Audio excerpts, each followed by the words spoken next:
LPU ప్లేస్మెంట్ల రికార్డులు సృష్టిస్తోంది. Final year student 2.5 కోట్ల ప్యాకేజ్ పొందుతున్నారు. 1700 మందికి పైగా ఎల్పియు స్టూడెంట్స్ 10 లక్షల నుంచి 2.5 కోట్ల ప్యాకేజెస్ పొందారు.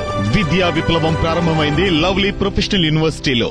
ఇక జీవో ఎలా వచ్చిందో తెలియదు అంటూ చంద్రబాబు డ్రామాలు ఆడుతున్నారని మాజీ మంత్రి అంబటి రాంబాబు మండిపడ్డారు. అధికారంలో ఉన్న చంద్రబాబుకు జీవో ఎలా వచ్చిందో తెలియదా అని ప్రశ్నించారు. మరి చంద్రబాబు అద్భుతమైన అడ్మినిస్ట్రేటర్ ఎలా అవుతారు అని ప్రశ్నించారు. జీవో ఎట్టో వచ్చిందే ఉందండి స్వామి, నాకు అర్థం కాల. నీ ప్రభుత్వంలో జీవో ఎట్టో వచ్చిందో ఎంక్వైరీ చేస్తానంటే బుద్ధి జ్ఞానం ఉండాలి కదా. నీ ప్రభుత్వంలో జీవో వచ్చింది, దీన్ని ఎంక్వైరీ చేస్తావా? మళ్ళా కాపులు మోసం చేద్దామని చెప్పేవాళ్ళు ఉంటే వినేవాళ్ళు ఉంటే చెప్పేవాళ్ళు చంద్రబాబు నాయుడు లాగా చాలా చెబుతారు. నీ ప్రభుత్వంలో వచ్చిన జీవోని ఈ ఆర్టీ నెంబర్ 852ని ఎలా వచ్చిందో ఎంక్వైరీ చేస్తావా? నీ ప్రభుత్వం తగలయ్యా, ఉండా చచ్చా. ఎందుకు నాకు అర్థం కాలేదు. ఎందుకు నీ ప్రభుత్వం తగలేసుకో నాకు అర్థం కాలేదు.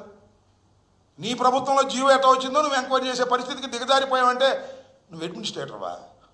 ఈనాడులోనూ ఆంధ్రజ్యోతిలోనూ ఊరిని రాంచుకోవడం తప్ప మా చంద్రబాబు అద్భుతమైన అడ్మినిస్ట్రేటర్ అంటే నువ్వు అంత అడ్మినిస్ట్రేటర్ నీకు తెలియకోకుండా జీవో వచ్చిందో ఎందుకండి నీ ప్రభుత్వం నాకు అర్థం కాలేదు. ఏమి లేదు, డ్రామా, సమయం చూసి వేసేస్తాడు అంతే.